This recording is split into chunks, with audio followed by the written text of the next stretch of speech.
Live to tape. All right, You're doing big stuff. Recording to color.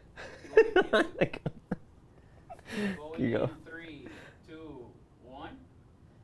Okay, so we're here at my TV studio, but we have a special guest, my friend Chava. So we're gonna kind of do a fun podcast situation because he's kind of just seeing my studio, but he's the money man. He likes to do big moves, so I want to go studio to green for money for Chava. There you are. Wow. Showing There you it all is. the high-tech stuff. So I welcome. like that. I need to get me a studio like this. Thank you. This is actually a very, very awesome studio. I've seen it, but it looks much better in person. Well, welcome. I know you have your cafecito in place. Cafecito, thank you. So that's very important to get us. You already got started. You already got a little ahead of me. So we're in Miami. Thank you. Yes. Tell us where you're coming from and how scared you were to come knowing that there's a hurricane here. Yeah, so, I mean, I live in Las Vegas. I can't tell you how many people texted me like, why are you going to Miami? There's a hurricane. This is going on. And, you know, I didn't want to ask you, but I did text like 3 other friends. I was like, hey, hurricane, I'm reading this. And they all laughed at me. And when we were flying here, it was the pilot, his last flight. 26 years, he was retiring. He's like, I guess they sent me into the hurricane, into the last one. So he didn't make it easy. He did not make it easy. I did not sleep that much, but there's no hurricane, really. Like, I don't know. No, I love that your question was like, I'm heading over. What's my attire? What do I wear for hurricane? I was like, you just stay inside. You don't Okay. Like a short sleeve. I guess that's that. It's hot. It's always going to be hot. So, but thank you for coming down to Miami. As you know, we're trying to grow the business and what I do, and I know you're growing yours. So I love chatting with you about different memorable things. But you kind of have your own podcast and your own thing. So I know you like to interview people. So this is your opportunity to ask me things, and we can ask each other things. So. Oh, there you go. Asking questions. I mean, I just love naturally talking to people. We met, like maybe 3 years ago, back in Miami, and we just sort of connected again last year in Texas, and now here I am at your studio. I like my business is social media, is digital, is personal brand creation, and I have a business for mobile billboards, but nobody really, like, that's not exciting. Like the mobile billboard, like that's what I did for many years, and that's really what pays the bills, but nobody wants to talk about that. You know, they talk about the brand. And so looking at you've built, a brand that's in growth. And right now, like the last month is really skyrocketed for you. So congratulations for that. Yes, thank you. Everything is kind of falling into place. I've had this firm open on my own for 4 years, and really 2 of them were COVID. So it's been really 2 years of actually building out the brand and being able to do it. But I have a background in marketing, so I always understood that very clearly what I wanted to do. And I've worked with a lot of different people. They're like, oh, let's do a commercial, or let me produce this for you. And I meet with them and I tell them my ideas, and they're like, no, you can't do the color pink, or that won't sell. And I was like, well, that's who I am. That's my brand. And I think the genuine part of my brand needs to exist and needs to be there, else I don't connect. And I think people miss that. You have to say a story, but it has to be genuine. So I like that about you, because we actually met. I don't know if you remember, we both got nominated for Golden Gavel by the National Trial Association, is it? The National Trial Attorneys?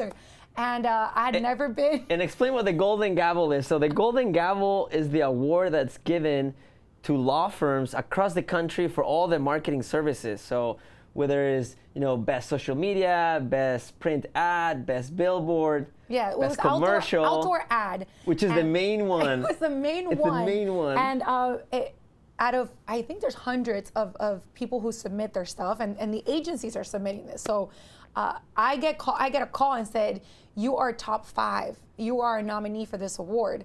I was shocked, and actually the ceremony was being held in Miami, so I'm like, of course I'm going, I'm showing up, Yeah. And it was for the vehicles that we have. We have like 30 cars wrapped in our brand, because we tried to start with something, I consider that small scale compared to what we're doing now. But I was like, I want to be local. I wanted to make a splash. And the good part about being nominated for that is that apparently the agency that does these wraps is the one that submitted my ad. And apparently it gets focus grouped by a bunch of different people. Random people. And out of all the ads in the nation that were submitted, they picked mine as one and your trucks as the other. Correct. So it was 5 people up there. But do you know what the question is? So they only ask him one question. if you were to look at this ad, which law firm would you pick? It's very non-biased, like they don't even know anybody. It's just that one specific question. That tells you the power of branding. That tells you the That power is of true. marketing. Yeah. And out of all these big players and all these big national law firms, like, I didn't even know these awards existed. I know. I got an email saying you're being nominated. I was like, nominated for what? And they're like, you're top 5. And I even told, I mean, I'm on the agency side, so we created the ads. I told my lawyer, and he didn't want to come with me to Miami. He's like, Go do you. we're not going to win. And then I'm sitting in the very back. Yeah, and then Chava wins. And he's so graceful. He comes over and he says, I want to tell you, I thought you were going to win.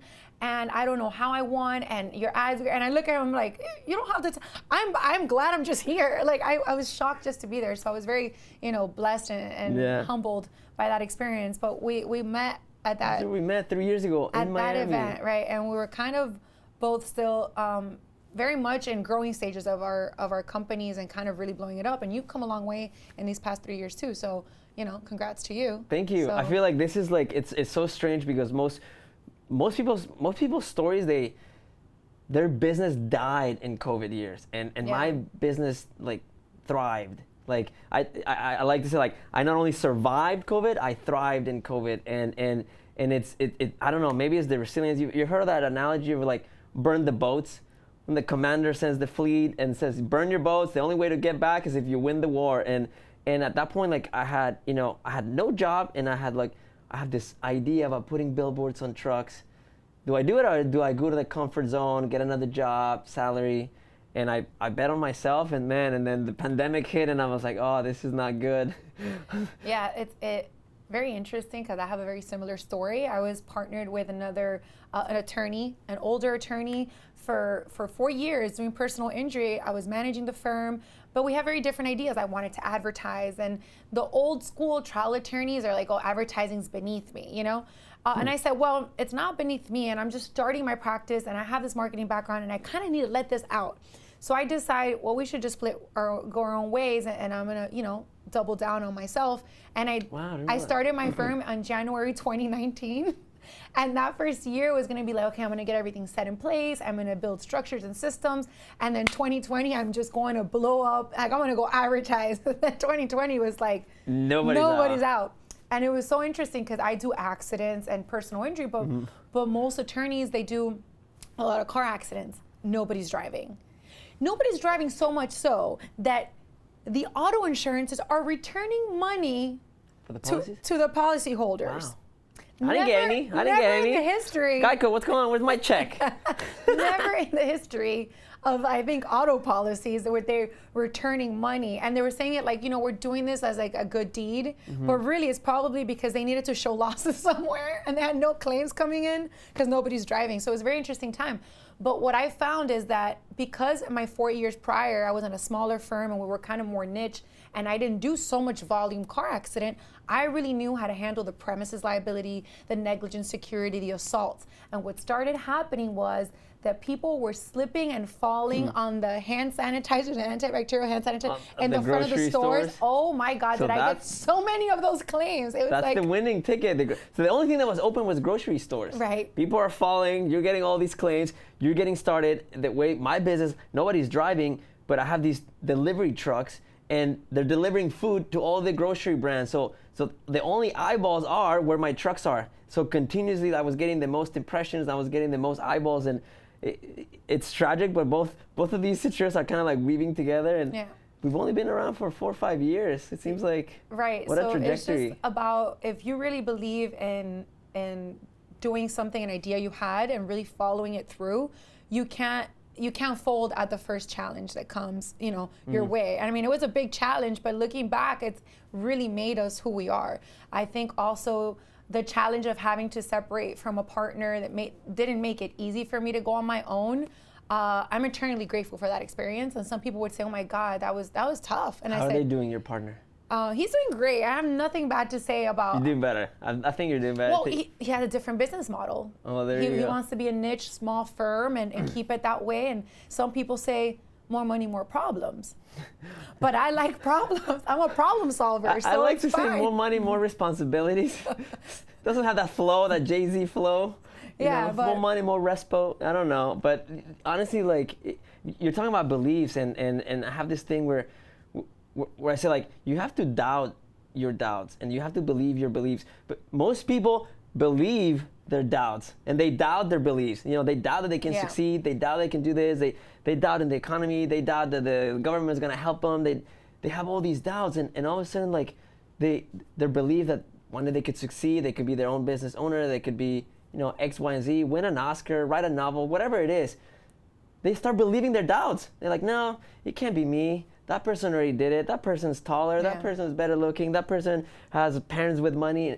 And so there's a very weird thing about like, why don't people just believe their beliefs the same way that they believe their doubts? Yeah, you know? I know. And you've told me stories about your childhood that are very similar to mine. I remember I'm a child of immigrant parents that came from Cuba and Venezuela. And I had everything in my childhood. And in my mind, we weren't, you know, in poverty or low class or nothing like that. But I remember we used to wait for my dad to get home so we could do laundry and look through his pants if he had any change from like lunch. So we had a jar on top of the washing machine where we would put all the change. And like at the end of like every 2 weeks, we would see how much money was in there.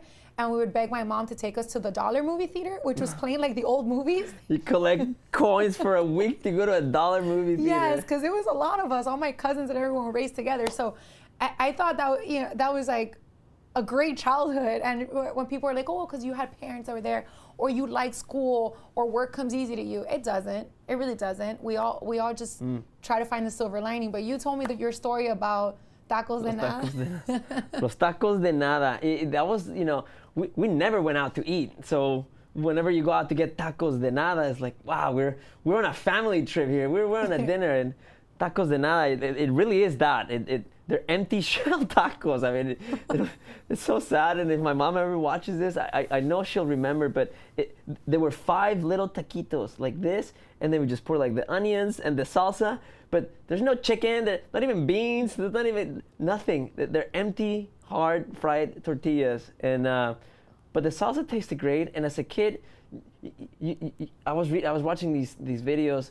I keep going back and forth. My friends are having kids and all this, and I don't have kids. And they talk about parenting, and it's like they don't care about the expensive thing. They care about like the moments that you were there. The experience, right? And you know. You really care about the pennies. You like digging in. It was the whole experience. I didn't finding care what movie theater I was going to, or if it was the newest movie. It was just like, okay, well, we have a movie theater outing, you know, and it was fun. And since I'm a kid, I like to dress up and play dress up and pull things together or style myself and, you know, kind of wear loud things. So it was like, okay, are we going to the movie theater or what, you know? So since you were a kid, you already had a fashion style, is what you're saying. Well, I don't know. Yeah? I like to think I'm stylish, but come on.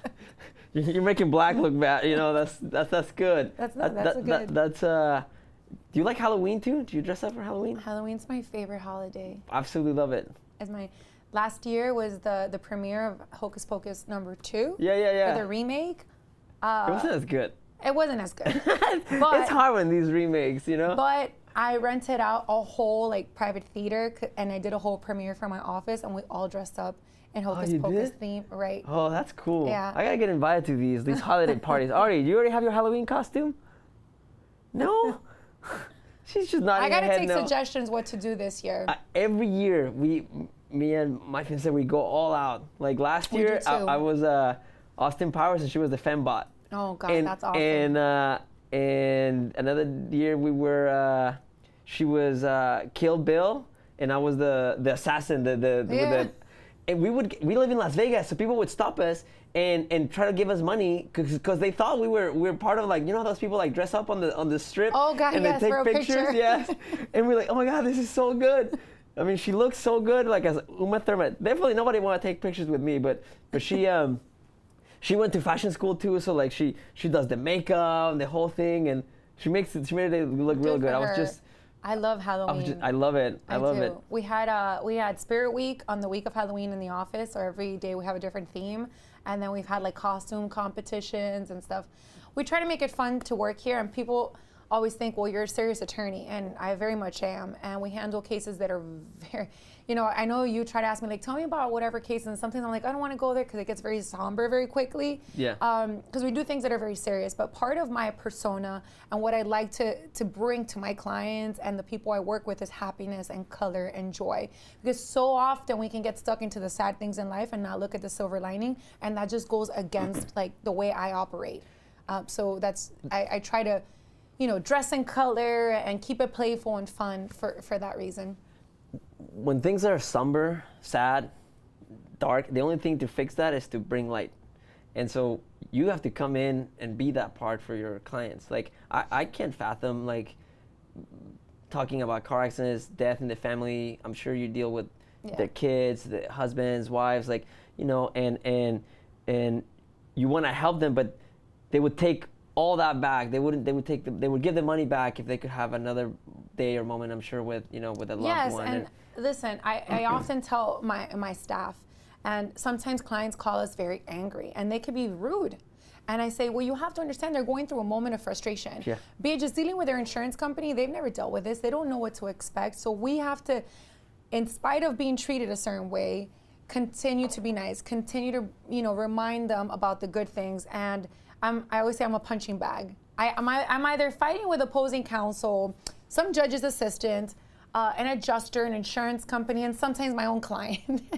I have some clients that would just be like, but I have a better legal strategy. I was like, no. Listen, we're not doing that. Isn't it funny when, you're the expert and they're trying to tell you how to do their legal strategy over there? To me, have I told you I've been involved in a PI thing? I think you mentioned to me, but I don't really go that much about it, maybe, but I think they had me sign at some point. This happened many years ago. But I was involved in an accident, and lawyers had to change, and it was just you don't know anything. Like when you're new, when you see this, and this is normal to you guys, but when it happens for you for the first time, who are you going to call, right? Like what are the process, and why does it take so long? And I'm still in pain. Like what's going on? And and they're suing 5 different companies, insurances, and all of them. And I was just like, you get desperate, Of course. Emotionally, and then the physical pain of the whole thing. And so in my office, and I know I showed you, we have like a whole closet, yes. a whole area of merch, and we try to just make things. Yeah, these little tacitas are Amanda Demanda, but we have something called the client journey. And we believe that the clients, since the moment they call, we get them and explain everything, make sure their expectations are what they need to be for these type of cases. In the state of Florida, the law just changed drastically this year for this type of personal injury cases in court. So it takes a little longer. The insurance companies are less receptive to any information you're trying to communicate to them. So kind of manage their expectations, but also we try to make sure that they know what their journey is going to be like with us, that we're going to be here to hold their hand, that they can call whenever they want, that they could find us. So I almost want to get in an accident and then just have you guys treat me so nice. Like journey. get the Amanda Demanda treatment. Then from the can beginning, someone hire you from out of state? Or yes, they can hire me from out of state. Well, you don't take those cases. Yes. Why would you? You would? I take cases from everywhere in the nation. So if I slip and fall at the Bellagio in Las Vegas, I'll be like, Amanda. Yeah, well, you got my back? Vegas is like the worst place to slip and fall because casinos have, they have a lot of limitations on how you can sue them because there's too much money there. How you can do anything. So I moved to Vegas 2.5 years ago, which is right after the Golden Gavel thing, and actually a law firm from Las Vegas, a tiny law firm, is who won, this award, and shout out to those guys at Battleborn, but they basically went from like unknown little there to winning the award, and that's what kind of like put us on the map. And everybody in Vegas is billboards fighting against each other. I don't know how lawyers have so much money that are fighting against like the winds, the cosmos, and everything, and it's all against each other. And so there's definitely an opportunity for us to sort of create an additional, quasi infinite, medium for advertising, because these trucks, they're everywhere, so right. We have them. So like you do with your vehicles. How many cars do you have now? There's like 30. Nice. 30 cars that are wrapped, and then like 24 buses in our so county. was the cross your very Billboards. first like strategy marketing? We did billboards in the very beginning, and It's hard to assess the. I placed it. Well, I just wanted to make a splash, and I just said I'm going to place these billboards by the courthouse because we were still going to the court back then, and I just wanted opposing counsels to know that you're there. I'm here and I'm serious. Because many times people fold or they don't negotiate tough, and I'm like, I'm here for the long term, and I'll be negotiating cases and say, Amanda, so many other attorneys in your area would have taken X amount on this case. Why don't you? And I say, because I don't need that to pay the bills. I'm not going to short sell a case and sell Just my to close client it, yeah. to close. No. To move on. Let's take this all the way, and that kind of makes a difference because insurance companies keep tabs on attorneys. That's a little like Cubana blood right there. Like you're not gonna let anybody take advantage of anything. You want the best for your client. Yeah. Because most people would do that, and the more I learn about this industry and the more I work with other PI law firms across the country and how they operate. Everybody is very different, and you stand out as a brand because every time I see something, I just see like, almost like a suit and like a last name, and what you're doing is like you're adding the color, you're adding multiple mediums of marketing. There's some companies that are just old school and they just do the same. Yeah. TV spot, 15 seconds, 30 seconds. Radio, something like that. Well, because you're trying new things in social. I don't just do this for the sake of doing it. I truly believe that the lawsuits that I bring forward on behalf of my clients not only make their lives better, but make the lives better of other people. Because if someone's injured by an unsafe product or by a road that was designed incorrectly, we need to fix that. We need to fix that for the community. So I'm very much a community-oriented person. You'll see me out in a lot of community events. That's why my brand maybe is a little different, because I don't just spend all my marketing money into like a TV ad. I'm actually at the community event. I'm the one passing out the turkeys at a turkey drive we do. I'm the one at the church donating my time. So I think that makes a difference, because it's more of a community approach. So there's a difference between walking the talk and just talking it. There's some lawyers that I know, for instance, in Las Vegas, that have the billboards that are never around anything. Like I'm like, that dude is 20 years older, so I know he's not in that. I know that's not his picture. I know he's not on this drive. Like I know he's not there. Like there's and then there's people like you that are just driven, that are really with the community, that are really engaging. Well, I don't knock anybody, because everyone has their own story and their success and the way they do things, and it makes sense for them. I just know that I'm different in that regard, and sometimes I like to build that level of trust with people and feel that I'm attainable, and I'm just here. I'm just one more of the community. It's so funny. I think I told you that I was leaving court and I took an Uber. And I was going not a very long distance, and I just ordered an Uber. I didn't even think of it. And I get in the Uber, and I'm there looking at my emails the whole time, and the driver's talking on the phone. And I'm like, we didn't even connect. I usually talk to them. Yeah. But he was on the phone. I didn't want to be just, disrespectful. So when he drops me off, he turns and he says, "Hold on. I just want to say it was so great to meet you, and I'm so humbled by this experience, and thank you for letting me drive you." And I said, "Oh, I don't know this guy." But I didn't click to me that he probably recognized me from an ad or a commercial, whatever. Yeah. And then he says, like, "Thank you so much for picking a regular Uber instead of an Uber XL. Nice. It was such a nice experience that I got to drive you." And I just realized, I was like, I don't know what that's supposed to mean, but it was. Is that good? Is that bad? Is that good? Should I order an XL? But you weren't thinking. I think when someone sees you on a billboard on the front, people automatically assume, a certain trait or personality, or they've made it or whatnot, and they don't realize that, we're just trying to help another person. Right. Just people. You're trying to help another person, but that's so cool that you were just on your phone and this person's like getting you, yeah, trying to I'm get always you autograph. I always say hi, and I'm very kind. And did you give him 5 stars? Yeah, I gave him 5 stars and a tip. And a tip. There you go. That's nice. But it's interesting. So it's nice to see that in my own community I'm being recognized, because I do believe in giving back, and I focus very much on community outreach. So that's a big thing for me. And I don't know what your experience has been in Vegas. I mean, I'm sure that's a very, I feel like I'm there like only half of the time. Right, and it's kind of like a transient, like. I'm always moving around.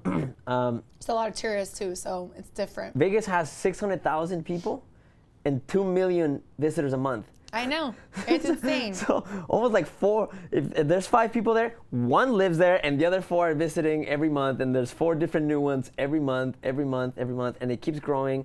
and Well, Miami keeps growing, but everyone's always like, "Oh, where are you from?" And I was like, "I'm from this small town, this quaint little town, Miami." Because the truth is that the OG. Yeah, I'm the OG. Like, Yes. yeah, but it's still very hometown. Oh, if you're from here, born and raised, like I am, You can tell who is it. you Right? know who's who, right? I got two friends who are de aquí mismo, and I can tell them right off the bat from the ones who were not that migrated here. Yeah, are you Miamian or not? Sí. La verdad. ¿Cómo tiene el mejor sándwich? Es el mejor sándwich. Depends on where they send me. I know whether they got their spots or not. Yeah. So I've seen you like this like rocket, growth for you in the last few years. Like, where do you see yourself? Where does Amanda see yourself? What's the end goal on the business? Like, where do you want to be? So I don't think there's an end goal. I very much want to leave a legacy for the brand, and the way that I want to change how personal injury is handled and the way that attorneys approach clients and deal with them.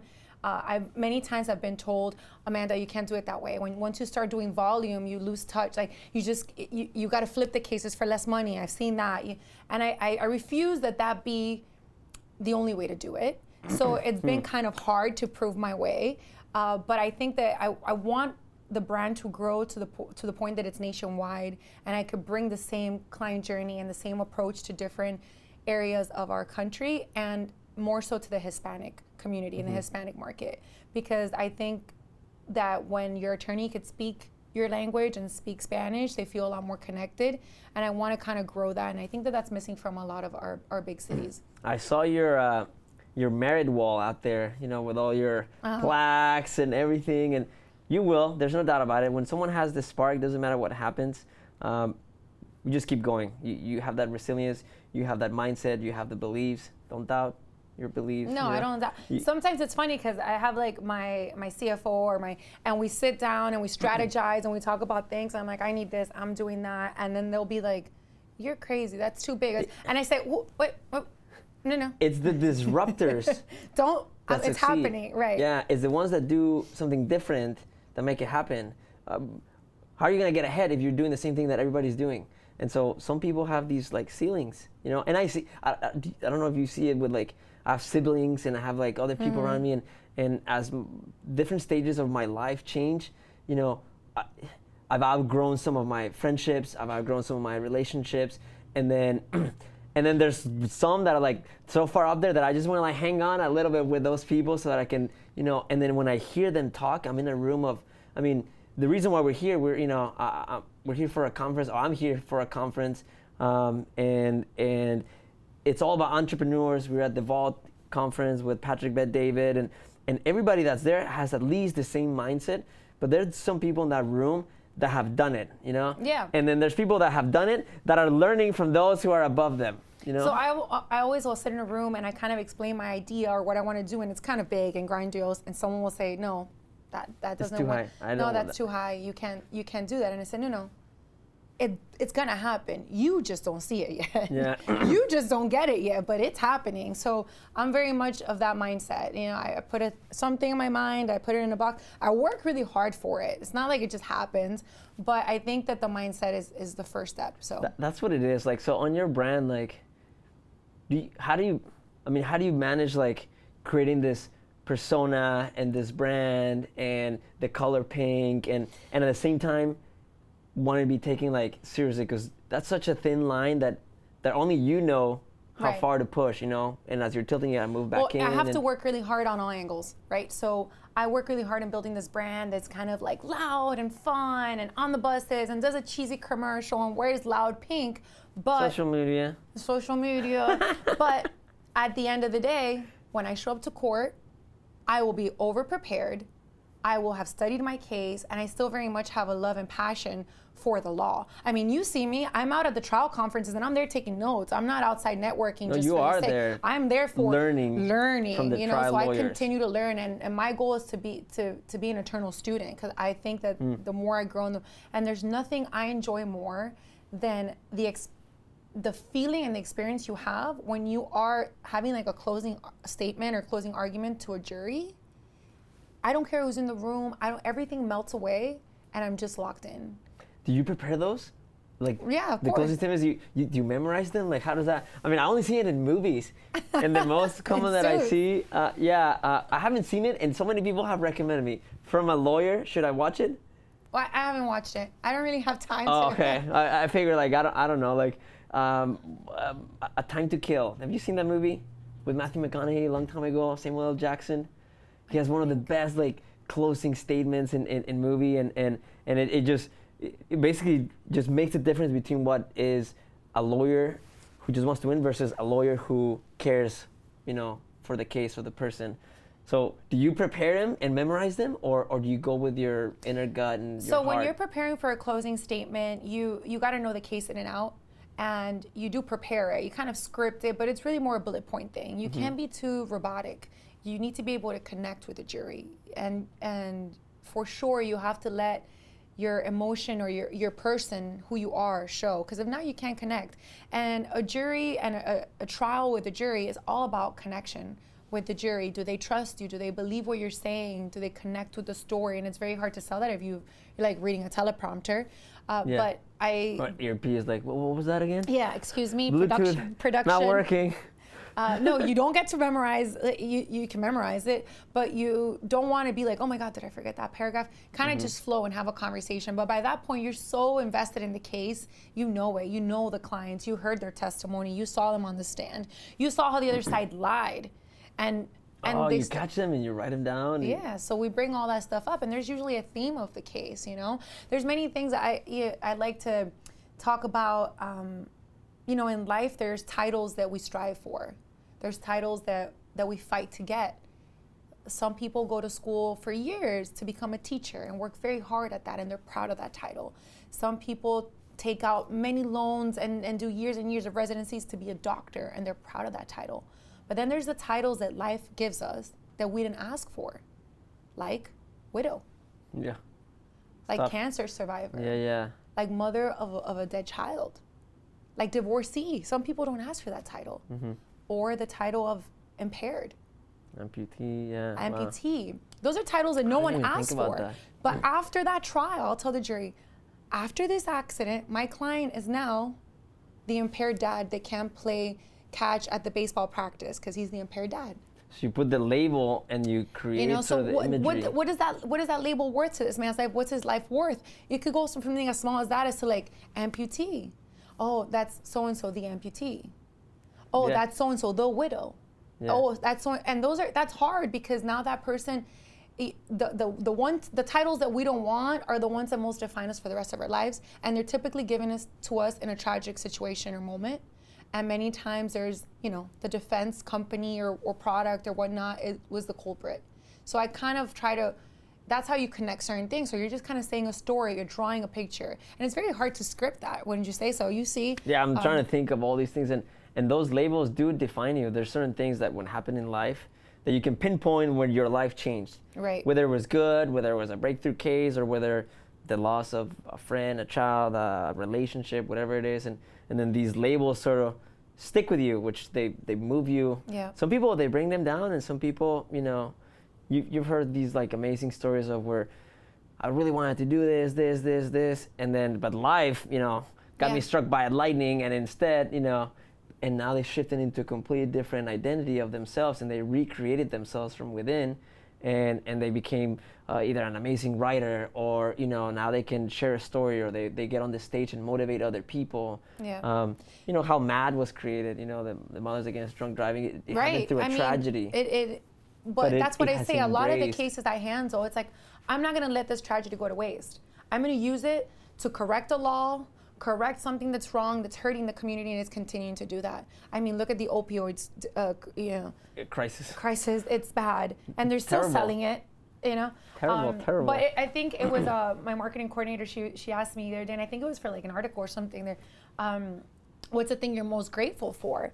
And my first thought is my kids. Right? I'm the most grateful for my kids, but overall, I'm the most grateful for mine and my family's health, because I think we underestimate that some people may have the will, the drive, and the idea to do something, but if they don't have the health, they really have nothing. Yeah. Like, Or the money. Yeah. They can have the money to win, and you can have money, can't but see. you don't have health. So what do you do with that? I mean, if your kid has cancer, if you had cancer, you got to be at the hospital fighting. You don't have the time to think of a business idea. So sometimes I'm not so hard on people. I see everything from a lens of like, no one knows what they're really going through. And I try to be sympathetic in that regard. And that's how I approach my clients' lives. And that's what I want the jury to understand. Like, you don't have to be so hard on yourself or other people because they're going through something that you can't understand. But I think health is number one.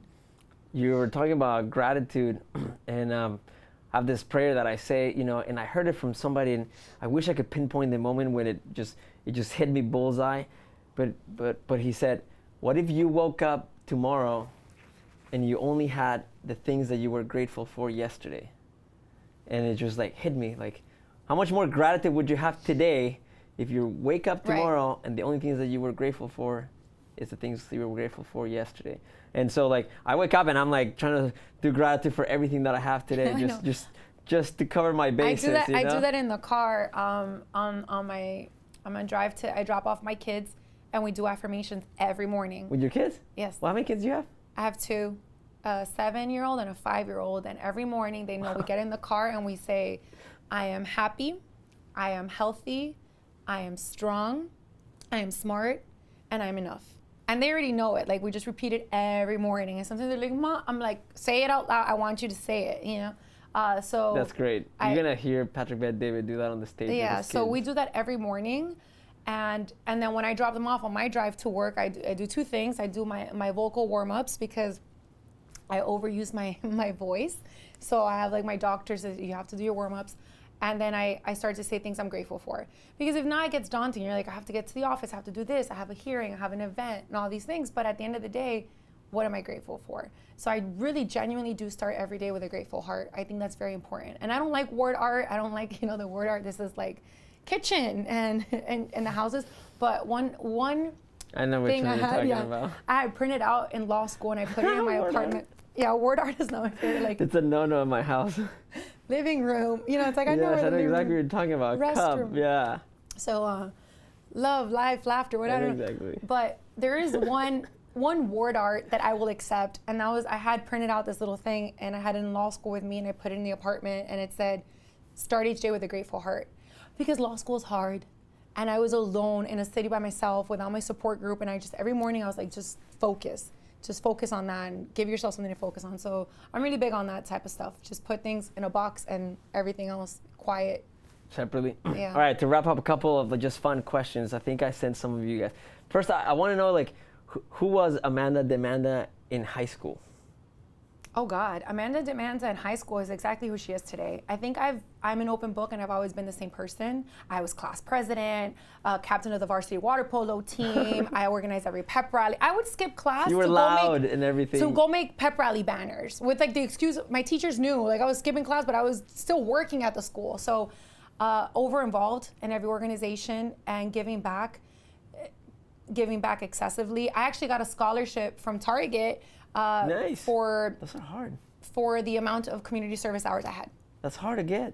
Yeah. Because so many people apply to those. I applied to as many scholarships as I could when I was in college to pay for my school. I got so many that they would give me check back every year. I would get money to go to school, to go to a private university. I was like, wow, like, and I'm also immigrant coming in, and I was like, they have it backwards here in the U.S. They're paying me to come here and give me this awesome education. So that's definitely a cool thing about this country and the benefits and opportunities that we've had.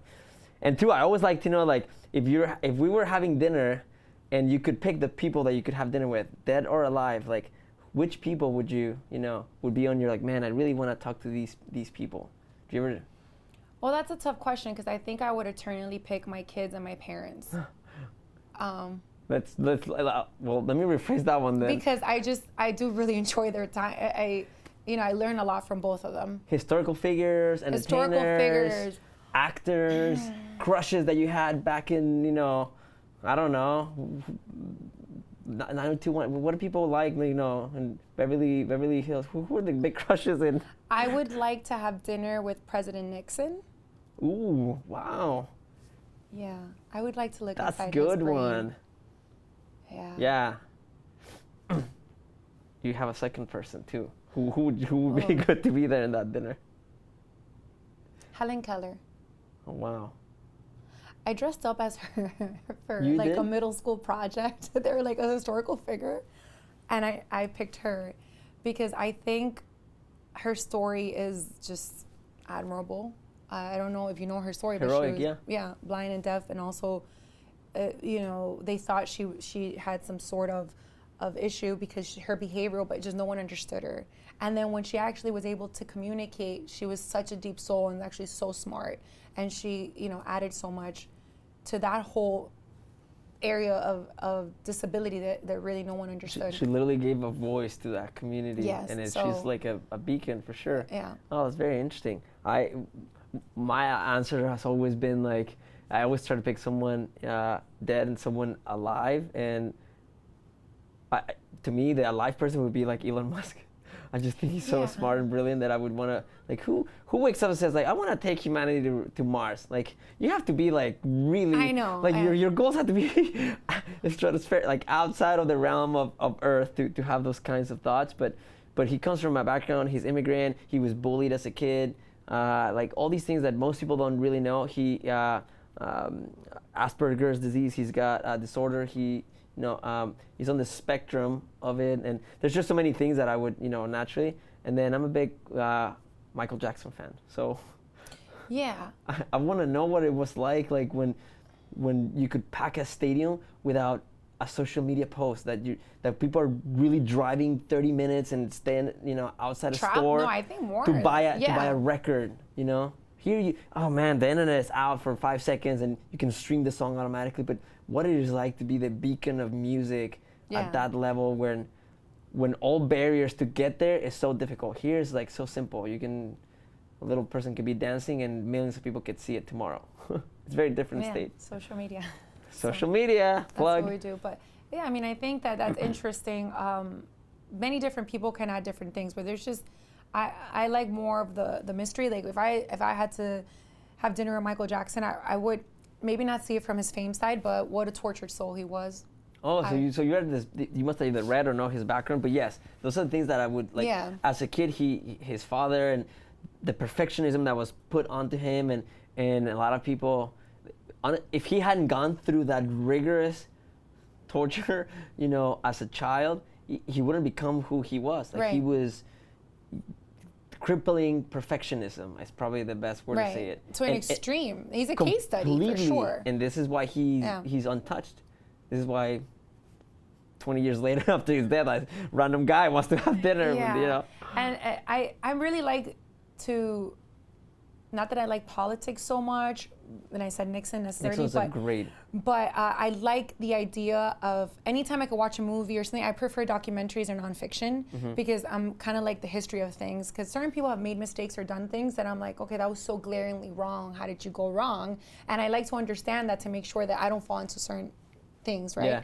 So if someone already made the mistake for me, it's almost like I say, why am I going to repeat it? But learning from others. Yeah, learning from others is really big for me. So did you ever read the book, The Monk Who Sold His Ferrari? It's about a lawyer who just crushing the world and fame and money and this, and he gets burned down, he gets a heart attack and he almost dies, and then he wakes up and he's like, I can't be doing this, it can't just be like fame, there's like, and so he goes to Tibet with the monks, and then he comes back and he goes and visits his old partner from a law firm and talks about it. And part of that book is, it talks about, there's a line in the book that says that, the smart people learn from their mistakes, but the wise people learn from the mistakes of others. Yeah. Someone has already made all the mistakes that you and I will make. Exactly. Someone has made them. And so one of the things that I've done to build my company, and maybe you've done similar things, is that I surround myself by people who are smarter than me in specific silos. And then, I just wear the backpack. Yeah, and also I study not only competitors, but people in my market and things they've done and how their trajectory has gone, or colors they've picked for their brands and things of that nature. I studied all that before I made decisions. Isn't that fun? So when we decided to do the black and the green for Insta Chava, it was that, like, we were testing colors, my graphic designer, she's like, tell me about your life. She saw my phoenix tattoo and what does that represent? I said, well, phoenix dies but it grows back stronger, rebirth, and you can't put him down, born from the ashes. I'm a fire walker too. And so she started picking these like sort of ideas, and when I saw it was so different from what I thought the colors would be for my brand, and all of a sudden it's like, that's it, that's the one. And now that's that's where I'm mostly, you see all my social media, the green and all of that. Yeah, I mean, pink is not my favorite color, contrary to, Red or blue? Blue. But, and also pink is not, my wardrobe is not mainly pink. It's only like my attorney side. Did I hear you have a secret wardrobe? I do. In your office? I do. I have a whole closet in my office. So this is part of what I was talking about balancing. Like, I'm very loud and color and joyful and things. I come and do these segments for social media or TV or whatnot. But then I go and I change, and then I have my like trial suit, my court suit, or events I go to.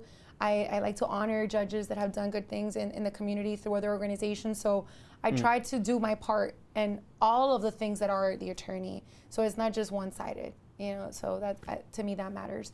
But I think I've had you here long enough. I'm sorry for going over your time, but I appreciate you coming. You've been so gracious. Like, this has been an awesome experience. I love your setup. Thank you for having me. Thank you for bringing the opportunity, and let's have a great time this weekend. Yeah, well, you're welcome anytime you want. So there you go. More cafecito. Thank you. Gracias, Amanda Demanda. That was fun.